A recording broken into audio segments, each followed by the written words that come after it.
কবরের আযাব এটা কি সত্য না অসত্য? আযাবুল কবর হাক্কুন, কোরআন এবং হাদিস থেকে সুস্পষ্টভাবে প্রমাণিত। আহলুস সুন্নাহ ওয়াল জামাআতের আকীদা বিশ্বাস হলো মানুষের মৃত্যুর পর কবরে তার সওয়াল জবাব হবে, প্রশ্নোত্তর হবে।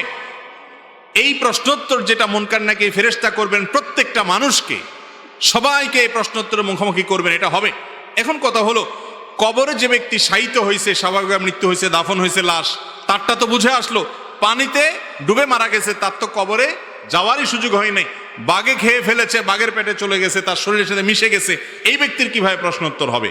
এর উত্তর হলো, আল্লাহ রাব্বুল আলামিন প্রত্যেকটা মানুষের শরীরের ধ্বংসাবশেষ যেটা যেখানে যে অবস্থা আছে ওই অবস্থায় প্রশ্নোত্তরের মুখোমুখি করবেন। ধরুন একজনকে বাঘে খেয়ে ফেলেছে, কুমিরে খেয়ে ফেলেছে, আগুনে পুড়ে ভস্ম হয়ে গেছেন, ছাই হয়ে গেছেন। ছাই হয়ে গেলেও তার শরীরের ওই ধ্বংসাবশেষ, ছাই থাকুক আর মাটি থাকুক, কিছু একটা আছে, যেটা আছে ওইটার মধ্যে আল্লাহ তাআলা অলৌকিকভাবে তার মধ্যে রূহ দিয়ে তাকে প্রশ্নোত্তরের মুখোমুখি করবেন। সেটা আমরা দেখবো না, বুঝবো না, উপলব্ধিও করবে না, কিন্তু প্রশ্নোত্তর হবে। এই জন্য কোরআনে কারিমে আল্লাহ রাব্বুল আলামিন এটাকে বলেছেন বারজাখ।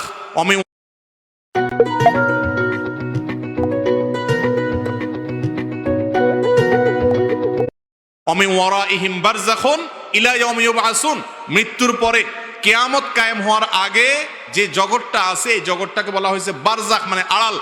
সেই জগৎটা হলো আড়াল আখিরাতের জন্য, ওই জগৎটা পার হয়ে মানুষ আখিরাতে যাবে। সেই বারজাখের জগৎটাতে কেউ কবরে থাকতে পারে, কেউ বাঘের পেটে থাকতে পারে, কেউ কুমিরের পেটে থাকতে পারে, কেউ ছাই হয়ে থাকতে পারে, কেউ পানিতে পচে গলে পানির সাথে মিশে যেতে পারে। যে যেখানে তার ধ্বংসাবশেষ থাকুক না কেন, সেটাই হলো তার জন্য বারজাখী জীবন। কিভাবে প্রশ্নোত্তর সেশন করবেন? আল্লাহ রাব্বুল আলামিন যিনি শূন্য থেকে নাপাক পানি থেকে মানুষকে সৃষ্টি করেছেন, তার জন্য অসম্ভব বলতে কিছুই